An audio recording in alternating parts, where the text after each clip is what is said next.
Hello दोस्तों, आप देख रहे हैं फैक्ट पोस्ट और आपके साथ मैं हूं शाहबाज।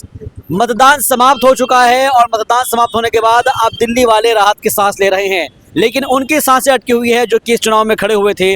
सवाल यह है कि दिल्ली के दिल में क्या है और दिल्ली की जनता के दिल में क्या है, क्योंकि आज मतदान हुआ है और मतदान भी ऐसा कि उसको लेकर लोगों के मन में एक शंका पैदा हो रही है कि आखिर रिजल्ट क्या होगा। इसी को लेकर इस वक्त हम मौजूद है कि आखिर रिजल्ट क्या होने वाला है, दिल्ली में कौन सरकार बनाने जा रहा है, दिल्ली में किसकी सरकार बनने जा रही है, क्या केजरीवाल फिर से सत्ता पर वापस कब्जा करने जा रहे हैं, क्या भारतीय जनता पार्टी यहां पर सरकार बनाने जा रही है या फिर कांग्रेस परचम लहराने जा रही है। ये कहना जल्दबाजी होगा क्योंकि एग्जिट पोल्स आने शुरू हो गए हैं। सभी एग्जिट पोल्स के बारे में आपको एक एक करके तफसील से बताएंगे और साथ ही ये भी बताएंगे कि इन एग्जिट पोल के क्या मायने हैं। सबसे पहले आपको बता दें कि इस वक्त हम मौजूद हैं ओखला विधानसभा क्षेत्र में, जहां पर आज हमने पूरे दिन कवरेज की है और कवरेज करने के बाद एक चीज़ जो महसूस की है वो ये है कि जो दिल्ली की जनता है वो बहुत समझदार है और सोच समझकर अपना वोट डाल रही है। अभी तक के जो एग्जिट पोल आए हैं उनके बारे में ज़रा एक बार सिलसिलेवार तरीके से आपको बता देते हैं कि दिल्ली की जनता का जो मूड है वो क्या है, दिल्ली की जनता किस मोड में नज़र आ रही है। ख़ासतौर पर अगर हम बात करें तो सबसे पहला जो एग्जिट पोल आया है वो मैट्रिक्स का आया है और उसमें आम आदमी पार्टी को 32 से 37 सीटें मिलती हुई नजर आ रही है। यानी कि आम आदमी पार्टी का जो एक तरीके से परचम है वो धीरे धीरे करके डाउन होता नजर आ रहा है अगर मैट्रिक्स को अगर हम माने तो। इसके अलावा बीजेपी के साथ ही जो उम्मीदवार है उनके हिसाब से 35 से 40 सीटें भारतीय जनता पार्टी को मिलती नजर आ रही है और जबकि कांग्रेस के खाते में 0 से 1 सीट जाती हुई नजर आ रही है। तो मैट्रिक्स का एग्जिट पोल कुछ यूं बता रहा है कि आम आदमी पार्टी की सरकार जो है इस बार सत्ता से बाहर होती नजर आ रही है। इसके अलावा अगर हम दूसरे एग्जिट पोल की बात करें तो यह है चाणक्य स्ट्रेटेजीज। चाणक्य स्ट्रेटेजीज कह रहा है कि 25 से लेकर 28 तक सीटें मिल सकती है आम आदमी पार्टी को और साथ ही भारतीय जनता पार्टी को 39 से 44 सीटें इसमें दिखाई जा रही है चाणक्य स्ट्रेटेजीज की तरफ से, और कांग्रेस पार्टी को 2 से 3 सीटें मिलती नजर आ रही है। यानी कि जो चाणक्य स्ट्रेटेजीज है वो भी ये बता रहा है कि भारतीय जनता पार्टी की सरकार दिल्ली में आती हुई नजर आ रही है अगर हम इस एग्जिट पोल को सही माने तो, अगर ये सच में सही साबित होते हैं। अगले की बात करते हैं तो अगला जो एग्जिट पोल है वो है जेवीसी, जिसमें 22 से 31 सीटें आम आदमी पार्टी को मिलती नजर आ रही है और भारतीय जनता पार्टी को 39 से 45 सीटें मिलती नजर आ रही है। यानी कि एक तरीके से पूर्ण बहुमत भारतीय जनता पार्टी को मिलता नजर आ रहा है अगर हम जेवीसी के एग्जिट पोल की बात करें। हालांकि इसमें कांग्रेस को 0 से 2 सीटें मिलने का अनुमान जताया गया है। पीपल्स पल्स की बात की जाए तो 10 से 19 सीटें आम आदमी पार्टी को, यानी कि बेतहाशा बुरी तरह से आम आदमी पार्टी की हार यहां पर दिखाई दे रही है पीपल्स पल्स की तरफ से। और जबकि बीजेपी के जो साथी के साथ इन्होंने चुनाव लड़ा है उसमें भारतीय जनता पार्टी को 51 से 60 सीटें मिलने का अनुमान जाहिर किया गया है। आप सोचिए कि कितना बड़ा बदलाव अगर यहाँ पर देखने को मिल रहा है, जिसमें 51 से 60 सीटें मिलती हुई नजर आ रही है बीजेपी को पीपल्स पल्स के एग्जिट पोल में, और कांग्रेस का खाता इसमें नहीं खुलता नजर आ रहा है। इसके अलावा अगली बात करें हम तो पीपल्स इनसाइट है, जिसमें 25 से 29 सीटें आम आदमी पार्टी को मिलती नजर आ रही है और 40 से 44 सीटें बीजेपी को मिलती दिल्ली में नजर आ रही है। इस एग्जिट पोल की माने तो 0 से 1 सीट कांग्रेस के खाते में जाती नजर आ रही है। यह पीपल्स इनसाइट का एक जो एग्जिट पोल है वो ये बता रहा है। इसके अलावा अगले अगर हम पोल की बात करें तो एग्जिट पोल है पोल डायरी। ये बता रहा है कि 18 से 25 सीटें आम आदमी पार्टी को दिल्ली में मिलने का अनुमान है, जबकि भारतीय जनता पार्टी यानी बीजेपी और उनके सहयोगी दलों को 42 से 50 सीटें मिलने का अनुमान है। ये वाकई में काफ़ी चौंकाने वाले आंकड़े हैं जो ये बता रहे हैं कि शायद दिल्ली के अंदर सब कुछ उलट पलट होने वाला है।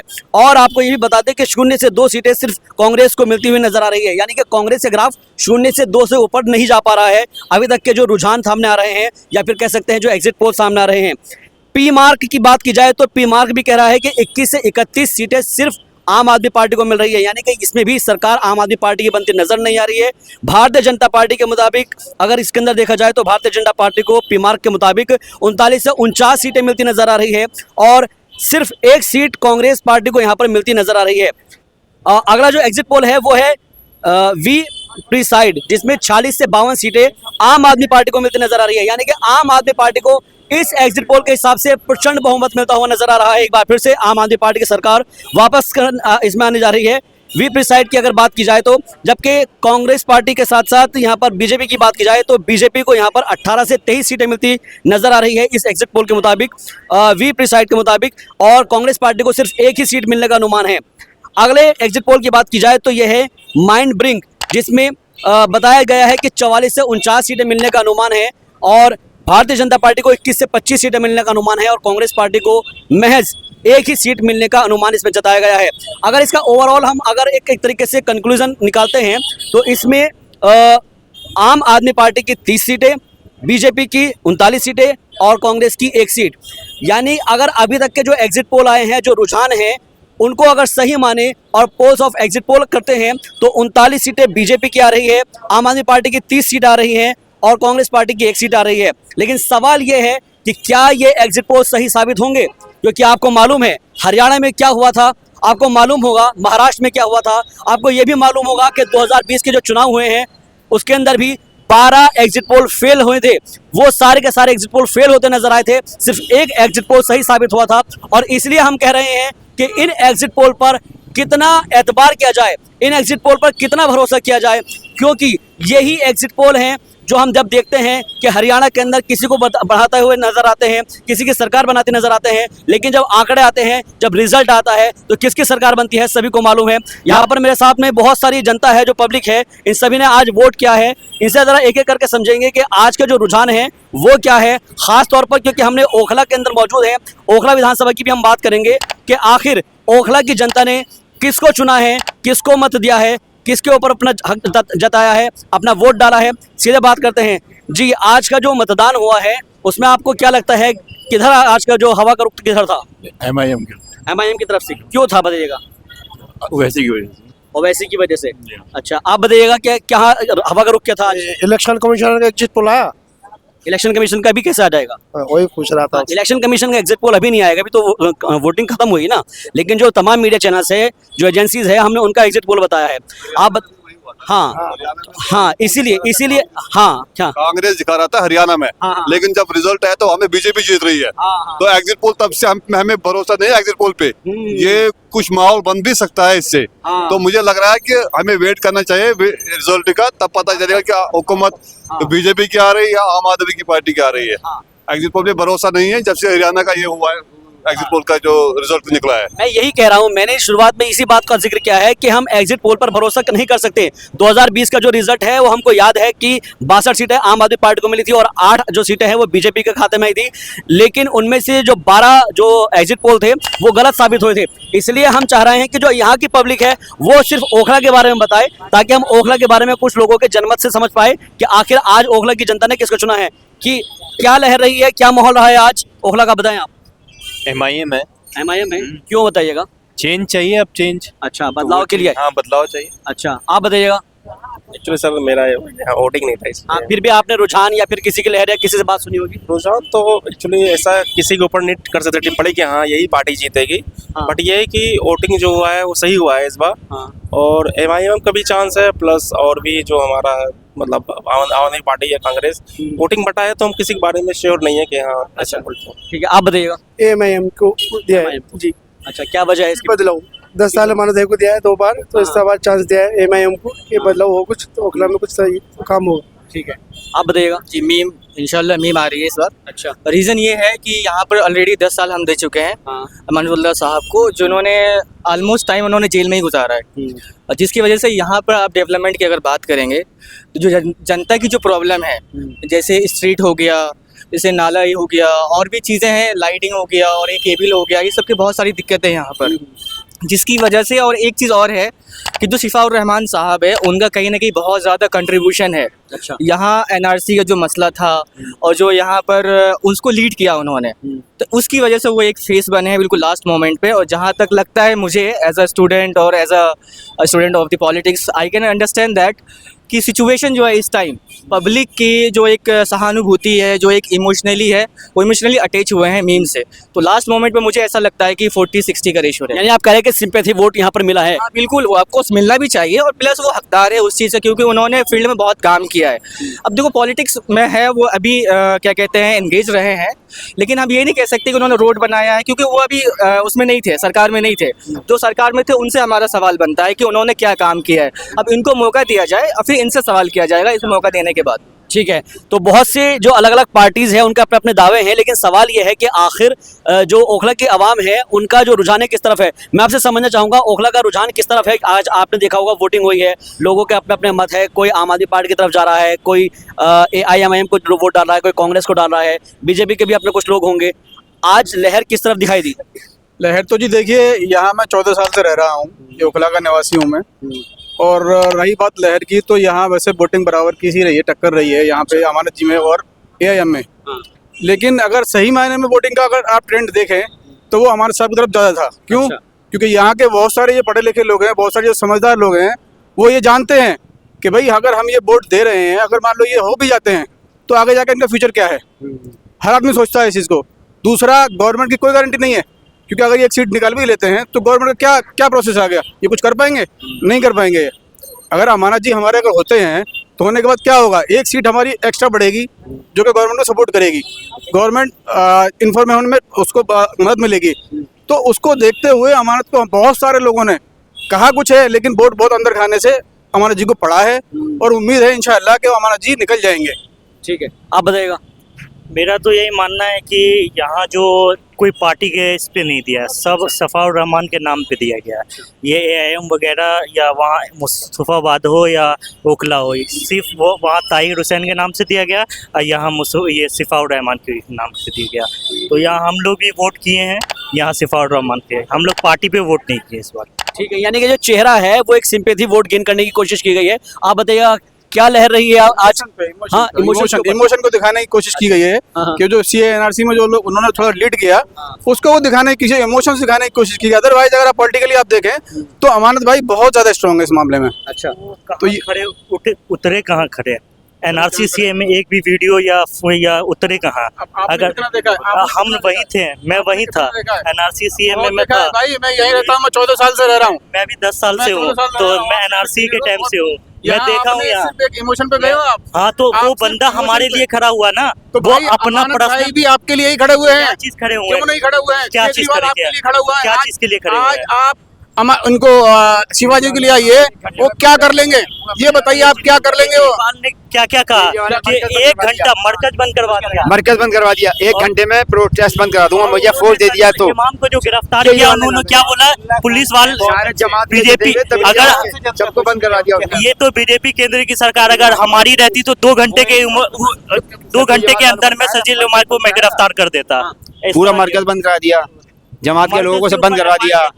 मरकज को बंद कराने का काम केजरीवाल जी का नहीं था, ये सब सेंटर के हाथ में है, सब जानते हैं, सब जानते हैं पुलिस किसके हाथ में है, पुलिस किसके हाथ में है, सभी जानते हैं। अभी भी आज केजरीवाल ने यहाँ तक मैं ये कह रहा था, इस वक्त जो समझदार लोगों ने ये फैसला किया था कि हमें क़यादत चाहिए, मुसलमानों की क़यादत होनी चाहिए, जो कि हमारे भाई साहब क़यादत कर रहे हैं, इसलिए उनको वोट दिया गया। ये जो हमारे एमएलए हैं 10 साल से यहाँ रहे हैं, लेकिन कभी मुस्लिम के सपोर्ट में नहीं आए। अभी जब जामिया में जब हंगामा हुआ था, ये केजरीवाल के पास गए थे मदद के लिए, उन्होंने पुलिस बुला के पिटाई करवा दी वहाँ पे, तभी हमारे अमानतुल्लाह साहब कुछ नहीं बोले। और केजरीवाल से सब नाराज़ हैं, क्योंकि वो जैसे ये बता रहे थे मरकज़ बंद करा दिया, FIR उन्होंने कराई, और कोरोना में जो है तबलीग जमात पे इल्ज़ाम लगा दिया कि उनकी वजह से कोरोना फैला है। जब कैसे कुछ कह रहे हैं? हाँ जी, ये तो क्यों नहीं आ वही सब कह रहे हैं कि जो ओवैसी साहब जो खड़े हुए हैं, इनका सीधा सीधा एक ही है कि ये अमानत जी को कैसे हरवाना, कैसे केजरीवाल को हरवाना है, ये एक सीट कैसे डाउन होगी, ये उनका मेन टारगेट है।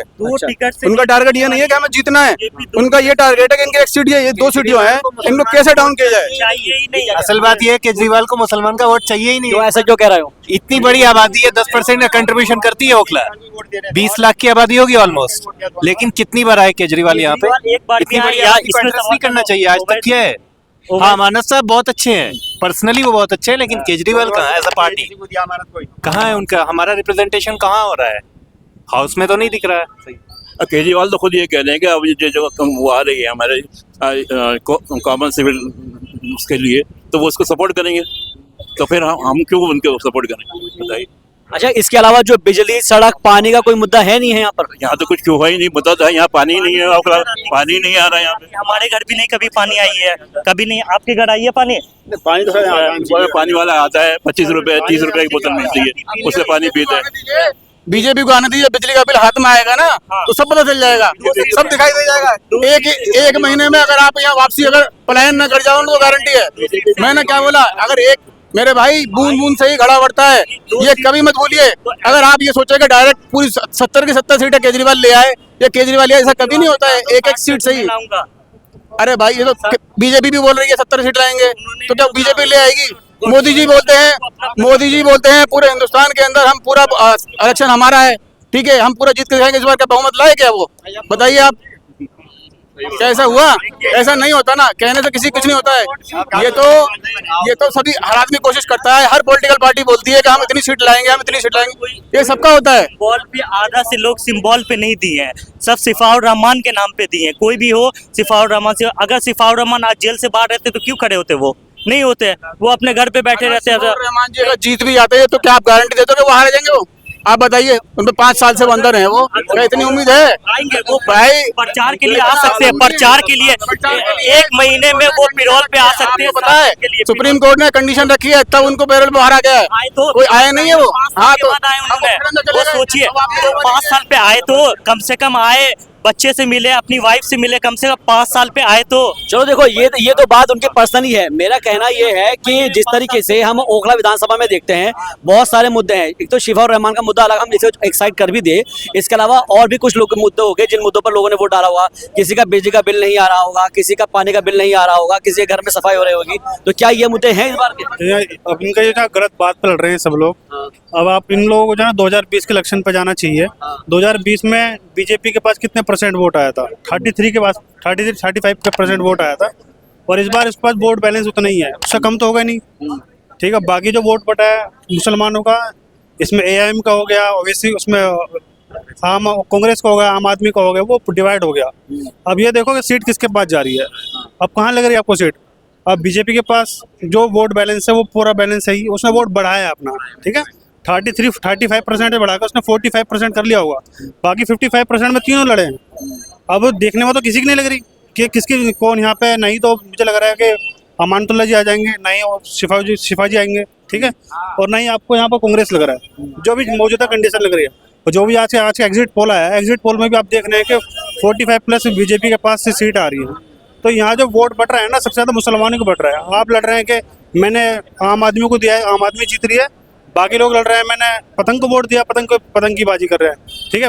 दोनों में दो वोट डिवाइड हो गया। अगर बात आती है कि भी किसके पास परसेंटेज बहुत ज़्यादा जा रहा है वोटों का, लेकिन जो कंडीशन जो आ रही है, मैंने 2-3 जगह सर्वे करा था, तो यहाँ पे ये लगा के जितने बिल्डर्स वगैरह हैं, ठीक है, वो सब अमानतुल्लाह जी के साथ जुड़े हुए हैं। वो क्यों जुड़े हुए हैं? उनको पता है कि अगर कल को कांग्रेस के आम आदमी पार्टी की सरकार रहती है तो जो बिल्डिंग वगैरह बची हुई है एक बार को ना टूटे, तो वो उनके साथ जुड़े हुए हैं लोग, उनको, और उनके पीछे वोट बैलेंस भी है कि जो बिल्डर्स लोग हैं उनके पास जो किराएदार वगैरह लोग रहते हैं, उन्होंने अपना वोट बैलेंस बना रखा है, उनको वोट मिलना ही मिलना है इतना। बाकी जो और AIM की जो कैंडिडेट हैं, उनके लिए जो वोट पड़ा है, वो सारा जो पड़ा है वो सब उनके लिए जो है ना, एक प्रोटेक्ट जो किया था उसमें, हाँ, संपत्ति के लिए, उसके लिए वोट पड़ा है ज़्यादा। लेकिन जो मुझे लग रहा है कि अभी जो कंडीशन चल रही है, तो वो बीजेपी की लग रही है कि जो परसेंटेज जो 35% था वो बढ़ के अगर 45% हो गया होगा गलती से, तो 100% देखना यहाँ का पूरा एग्जिट पोल चेंज है। तो ये बहुत अहम भाई ने बात कही है। वो इस बात को लेकर जो है कई सारे जो अभी एग्जिट पोल आए हैं, उन 12 में से 10 एग्जिट पोल अभी हम देख रहे हैं जिसमें बीजेपी की सरकार बनती हुई नजर आ रही है। और इसीलिए यहाँ पर जो लोग हैं वो ये कह रहे हैं कि हो सकता है शायद ओखला की जो सीट है वो भी कहीं फंस ना जाए और बीजेपी की तरफ न चली जाए। तो सवाल ये उठता है कि क्या मुस्लिम वोट बैंक बढ़ गया है, क्या मुसलमान बढ़ गया है, क्या मुसलमान का जो वोट है वो एक तरफा नहीं पड़ा है, और अगर ऐसा हुआ है तो उसके पीछे की वजह क्या है? अगर बीजेपी आती है तो ओखला का क्या होगा? ये कई सारे ऐसे लोगों के जहन में सवाल चलने शुरू हो जाएंगे। 8 तारीख को जब रिजल्ट आएगा तो देखना दिलचस्प होगा कि आखिर किसके हक में फैसला आएगा, कौन यहाँ से परचम लहराएगा। कैमरा पर्सन उबैद के साथ में शाहबाज अहमद, फैक्ट पोस्ट, ओखला विधानसभा क्षेत्र, दिल्ली।